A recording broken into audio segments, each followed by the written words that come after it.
Ranjith ground left side, അതായത് lorry രാവിലെ തുടങ്ങിയത് GPS ലൊക്കേറ്റ് ചെയ്ത സ്ഥലം, ഭാരത് ബെൻസിൻ്റെ GPS ലൊക്കേറ്റ് ചെയ്ത സ്ഥലത്ത്, അതായത് അവിടെ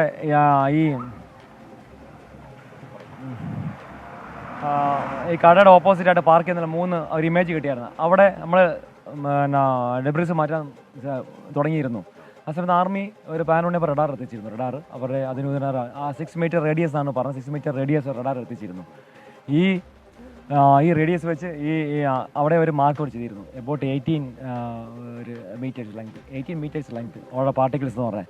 അപ്പോൾ അതൊരു 1 o'clock കൂടി അത് ഏകദേശം നമ്മൾ അതിനെ എടുത്തപ്പോഴത്തേക്ക് അത് അവിടെ ഇല്ലയെന്ന് മനസ്സിലായി. അവിടെ സംഭവം എന്തായിരുന്നു? അവിടെ അവർ പറയുന്ന നമുക്ക് ഒരുപാട് പ്രതീക്ഷയായിരുന്നു ഇന്ത്യൻ ആർമിയുടെ ഒരു റഡാർ സിസ്റ്റം കൊണ്ടുവന്നപ്പോഴത്തേക്ക്. ഹൈ നൂതന റഡാറാണ് കൊണ്ടുവന്നുള്ളത്. അപ്പോൾ അവർ പിന്നീട് പറയുന്ന പറഞ്ഞാൽ ഹൈ അയൺ ഓർ ഇരുമ്പ് കണ്ടൻറ്റിൻ്റെ റോക്കോ അങ്ങനെ ഉണ്ടെങ്കിലും ഇതെന്ന് പറഞ്ഞു. പിന്നെ ഒരു പോലീസിൻ്റെ ഇടയ്ക്കൊരു ഇൻ്റർഫിയറൻസ് ഉണ്ടായി. പിന്നെ അത് SP ഒരു നോൺ ഒരു IPS ആയിട്ടുള്ള ഒരു SP പിന്നെ അത് മാറ്റി അങ്ങത്. പിന്നെ അത്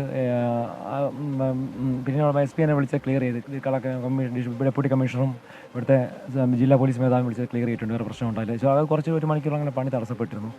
അപ്പോഴത്തേക്ക് ഓക്കെ, തീർച്ചയായിട്ടും ഇനി ലാൻഡ് ഇനി ക്ലിയർ ആവുന്നുണ്ട്. ഈ 2 ലാൻഡ് ഇപ്പുറത്ത് കണ്ടാന്നില്ല എന്ന് വെച്ചാൽ നമുക്ക് ഏറ്റവും ക്ലിയർ ആക്കാൻ പറ്റുന്ന ലാൻഡും ഈ ആദ്യമേ വണ്ടി പാർക്ക് ചെയ്യുന്ന ആവശ്യത്താണ്. വണ്ടി പാർക്ക് ചെയ്ത് GPS പൊസിഷൻ കാണിക്കുന്ന ആ ലാൻഡാണ് നമുക്ക് ക്ലിയർ എളുപ്പമുണ്ടായിരുന്നു. മറ്റേ തമ്മിൽ കമ്പയർ ചെയ്യുമ്പോഴത്തേക്ക് ഇപ്പോഴത്തെ ഒരു വയലുകളുടെ സ്ഥലങ്ങളും ബാക്കിയെല്ലാം ഉണ്ട്.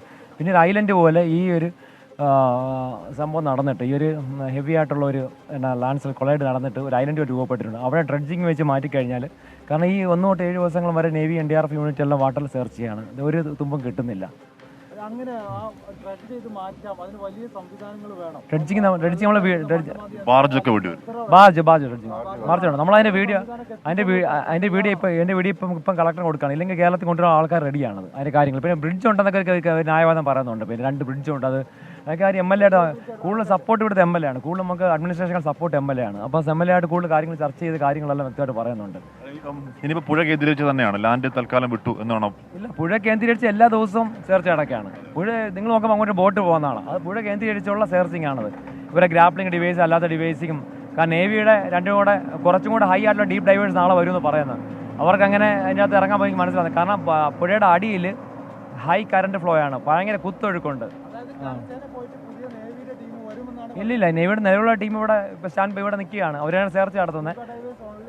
ഇല്ല, സ്ക്യൂബ ഇല്ല, ഒരിക്കലാണ് സ്ക്യൂബ അടിയിലെ കറണ്ടെന്ന് പറഞ്ഞാൽ ഹെവി ഹൈ ഫ്ലോയിങ് കറണ്ടാണ്. അത് ഭയങ്കര ഒരു അടിയൊഴുക്കൊണ്ടുന്ന റഡാർ സംവിധാനം മതിയായ സംവിധാനം ആയിരുന്നില്ല. എൻ്റെ അഭിപ്രായത്തിൽ ആയിരുന്നില്ല. നമുക്ക് വലിയ നിരാശപ്പെടുത്തി. കാരണം കുറേ മലയാളി സന്നദ്ധ പ്രവർത്തനം അവരുടെ അഭിപ്രായത്തിലെല്ലാം അത് തന്നെയാണ്. സൈറ്റില് മലയാളി സന്നദ്ധ പ്രവർത്തകർ വലിയ സമ്മർദ്ദം പോലീസിന് മേലെ ഉണ്ടാക്കി എല്ലാവരും ഉൾപ്പെടുത്തണമെന്ന് പറഞ്ഞിട്ട് എന്നിട്ട് ആകെ 28 പേര്. കാരണം എനിക്ക് തോന്നിയിട്ടുള്ള വണ്ടി നിയന്ത്രിക്കാനൊക്കെ ഉണ്ടെന്ന് ഈ സഹോദരങ്ങൾ തന്നെയാണ്. കാരണം അത് വീഡിയോ തന്നെ മനസ്സിലാവും. SP പറയുന്നത് ആരെങ്കിലും മിസ്സായാൽ അതിനും കൂടി ഞങ്ങൾ ഉത്തരം പറയേണ്ടതെന്നാണ്. ഹോട്ട്സ്പോട്ടാണെന്നൊക്കെ പറയുന്നുണ്ട്. ഇതുപോലെ വലിയ കൂടുതൽ ആളുകൾ വരുന്നത് നെഗറ്റീവ് റിസൾട്ട് ആണ് ഉണ്ടാക്കുക എന്നൊക്കെ SP പറയുന്നുണ്ട്. ഇവര് ചെയ്യാത്തതുകൊണ്ടാണ് നമ്മളിങ്ങനെ ചെയ്യേണ്ടി വന്നത്. നമ്മൾ ഫോഴ്സോ കാര്യങ്ങളൊന്നുമല്ല. നമ്മളൊരു സഹോദരൻ പെട്ടു. അപ്പോൾ അതിനെ റിക്കവർ ചെയ്യാൻ വേണ്ടി അതിനെ ഒരു റെസ്ക്യൂ ചെയ്യാൻ വേണ്ടി എങ്കിൽ വന്നപ്പോഴത്തേക്കാണ് ഇവരും ചെയ്യുന്നില്ല. വന്നപ്പോഴും ഞാൻ കണ്ട ദൃക്സാക്ഷിയാണ്. ഇവരൊന്നും ചെയ്യുന്നില്ല. ഇവർ ചെയ്യാത്തതുകൊണ്ട് നമുക്ക് ഇത്ര ദൂരം വരേണ്ടി വന്നത്. അല്ലെങ്കിൽ ഈ ഇവിടെ നിന്ന് അക്കോമഡേഷനും ഫുഡും എല്ലാം നമ്മുടെ ചിലവായിട്ട് നമ്മൾ ഇങ്ങനെ പോകുമല്ലോ. ഈ ജോലിയും കളഞ്ഞിട്ട് പോകുന്ന എല്ലാം സാധാരണ കൂലിപ്പണിക്കാരാണ്. ഇവിടെ സാധാരണ ആൾക്കാരാണ്, സാധാരണ ജനങ്ങളാണ്. അല്ലെങ്കിൽ IPS IAS എടുത്തവരോ അല്ലെങ്കിലൊന്നുമല്ല. നമ്മുടെ സാധാരണ നമ്മൾ അവർക്ക് കഴിവില്ലാഞ്ഞിട്ട് നമ്മൾ എത്തിയതാണ്. പോലീസുകാർ ഉപദ്രവിച്ചോ? തപ്പിയോളാന്ന് പറഞ്ഞിട്ട് കുറെ ആളുകൾ വരാൻ തയ്യാറായി, മണ്ണുമാതി യന്ത്രങ്ങളൊക്കെ തയ്യാറായി നിൽക്കുന്നു. ഒരുപാട് വരുന്ന സ്ക്യൂബ ടീം ഈ വാർത്തയും കാണുന്നുണ്ട്. അവരോടൊക്കെ എന്താ പറയാല്ലേ? എനിക്കെന്താ എല്ലാവരും ഈ ഐഡിയോളജി ഉണ്ടെങ്കിൽ എന്തെങ്കിലും മോർദാണ് നമ്മളിപ്പോൾ ചെയ്തുകൊണ്ടിരിക്കുന്നത്. അതൊക്കെ എന്തെങ്കിലും ഉപദ്രവിച്ചോ? ഇല്ല, ഒരു ചെറിയൊരു ഇഷ്യൂ ഉണ്ട്. അത് പിന്നെ ഒരു ഇഷ്യൂ ഉണ്ട് വേറെ ഉള്ളൂ. അതുകൊണ്ടായി. പിന്നെ MLA ഓർഡർ ഇട്ട് ഒരു കാരണവശാലും ദേഹത്തോട് വേറെ കളി മാറുമെന്ന് പറഞ്ഞു. SP ഓർഡർ ഇട്ട്. അപ്പോൾ പിന്നെ അത് SP ഇപ്പം നല്ലൊരു കൂട്ടായി, വേറെ പ്രശ്നമൊന്നുമില്ല. പുള്ളിക്ക് അറിയാതെ ചെയ്തു. സൈന്യം ഒന്ന് മടങ്ങുമെന്ന് അറിയാമോ? സൈന്യം പിന്നെ ഇപ്പോഴും സ്റ്റാൻഡ് ബൈ ആണ്. എനിക്ക് അവരെ കൊണ്ടുവന്ന റഡാർ എനിക്ക് തൃപ്തികരമല്ല. കാരണം അവർ ഭയങ്കര പ്രതീക്ഷയായിരുന്നു. പക്ഷേ വിളിച്ചപ്പോൾ ഭയങ്കര പ്രതീക്ഷ വളരെ കിട്ടി. കാരണം നമ്മളവിടെ GPS ലൊക്കേറ്റ് അവിടെ ചേസ് ചെയ്യുന്ന. അപ്പോൾ ആർമിയോട് വന്നത് സ്പോട്ട് എൻ്റെ വീഡിയോ ഉണ്ട്. ആർമിയോട് വന്ന അവിടെ മാർക്ക് ചെയ്യുമ്പോഴത്തേക്ക് നമുക്കൊരു ഭയങ്കര വണ്ടി കിട്ടിയ പോലെ വണ്ടി കിട്ടുമെന്ന് ഭയങ്കര ഓവർ എക്സൈറ്റ്മെന്റ് ആവുന്നില്ല. 100% ഉറപ്പിച്ചിട്ട് വിളിക്കുള്ള കാര്യം ഭയങ്കര പ്രതീക്ഷയായിരുന്നു. ആ ഏരിയ കിട്ടും. GPS ലൊക്കേറ്റ് ആ ഏരിയ ആയിരുന്നു.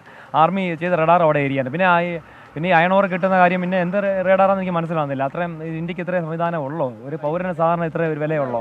കൊണ്ടുവരുന്ന സമയത്തൊക്കെ പറയുന്നുണ്ട് ഈ പാറയിൽ മറ്റേ ലോഹാംശങ്ങൾ കൂടുതലാണ്, വെള്ളം കൂടിക്കൊഴിഞ്ഞ് അത് GPR, അത് ഗ്രൗണ്ട് സൈന്യത്തിന്റെ രീതി ഇത് തന്നെയാണോ രഞ്ജിത്ത്? GPR ഈ റഡാർ തമ്മിൽ വ്യത്യാസമുണ്ട്. അതിന്റെ സൈന്യം അതിന്റെ ഫുൾ ഫ്ലെഡ്ജ് അവസ്ഥയാണെങ്കിൽ ഇങ്ങനെ ആകുമോ പ്രവർത്തനം നടത്തുക? ഇനി ഞാൻ ശരിക്കും പറഞ്ഞാൽ ഡിസ്ട്രിക്ട് അഡ്മിനിസ്ട്രേഷനും പറഞ്ഞത് ഇന്ത്യൻ ആർമിയിലെ എഞ്ചിനീയറിംഗ് കോർ, എഞ്ചിനീയറിംഗ് ബ്രിഡ്ജൊക്കെ നിർമ്മിക്കുന്ന എഞ്ചിനീയറിംഗ് കോഴ്സ് ഉണ്ട്, അവരാണ് ആവശ്യപ്പെട്ടത്. പക്ഷേ വന്ന് ഇൻഫൻട്രി ഒരു മറാത്തലി ഇൻഫൻട്രി യൂണിറ്റ് നമുക്ക് കിട്ടിയത്. എഞ്ചിനീയറിംഗ് ഗ്രൂപ്പാണ് ശരിക്കും പറഞ്ഞാൽ ഇത് ചെയ്യേണ്ടത്.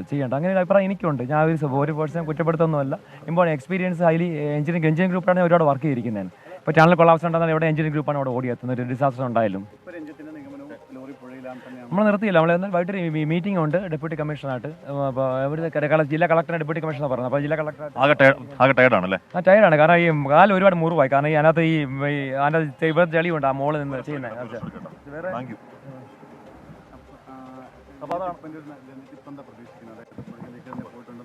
ഇല്ലില്ല, പുഴയിലേക്ക് ഉണ്ടെങ്കിൽ എല്ലാവരും പറഞ്ഞ ഈ രണ്ട് ദിവസം മൊബൈൽ റിംഗ് ചെയ്യത്തില്ല, റിംഗ് ഔട്ട് ചെയ്യത്തില്ല. മാത്രമേ പുഴയുടെ എന്തെങ്കിലും ഈ ഫൈൻഡ് ഔട്ട് ചെയ്യണ്ടേ പ്ലീസ്. റോഡിന്റെ സൈഡിൽ മണ്ണ് വന്ന് അടിഞ്ഞിട്ടുണ്ട്. ലാൻഡ് ഏരിയ തന്നെയാണ്. ഇത്തരം സംവിധാനങ്ങളൊന്നും ഇപ്പോഴും ഡിറ്റക്ട് ചെയ്യാനുള്ള മെഷീനറീസ് ഇല്ല. കാരണം നമുക്ക് എസ്കേപ്പേറ്റ് ചെയ്യാനുള്ളതില്ല. മറ്റുള്ള മെഷീനറീസോ ഇതുവരെ എത്തിപ്പെട്ടിട്ടില്ല. നമ്മൾ നന്നായിട്ട് ഒന്ന് ഇൻഫ്ലുവൻസ് ചെയ്ത് കഴിഞ്ഞാൽ എല്ലാം ശ്രമിക്കും. എല്ലാ പോസിബിൾ വേ നോക്കുന്നത്. സൈന്യത്തെ അവസാനിച്ചില്ല, റഡാർ വെച്ച് ബാക്കിയുള്ള പറഞ്ഞിട്ടില്ല. അതെല്ലാം ഫൈൻഡ് ഔട്ട് ചെയ്യേണ്ടത് ഡെപ്യൂട്ടി കമ്മീഷണർ ജില്ലാ കളക്ടറുടെ ഓർഡർ അനുസരിച്ചാണ്.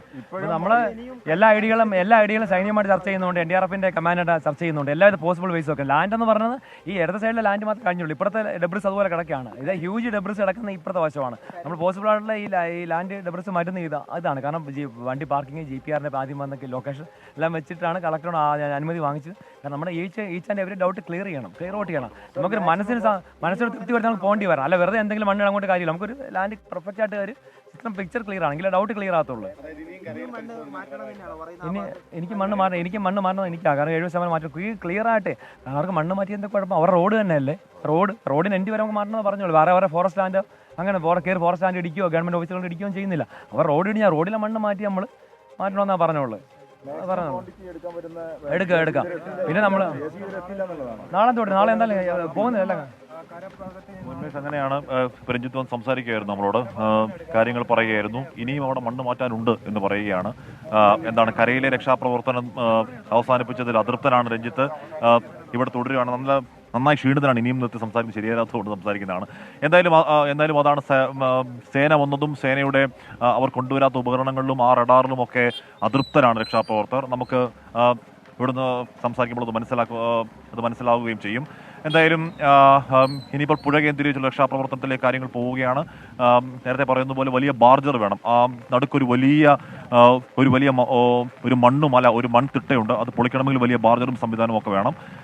ആ സംവിധാനമൊക്കെ വരുമോ ഇല്ലയോ എന്നൊക്കെ നമുക്ക് കാത്തിരുന്ന് കാണണം. ഉന്മേഷ്.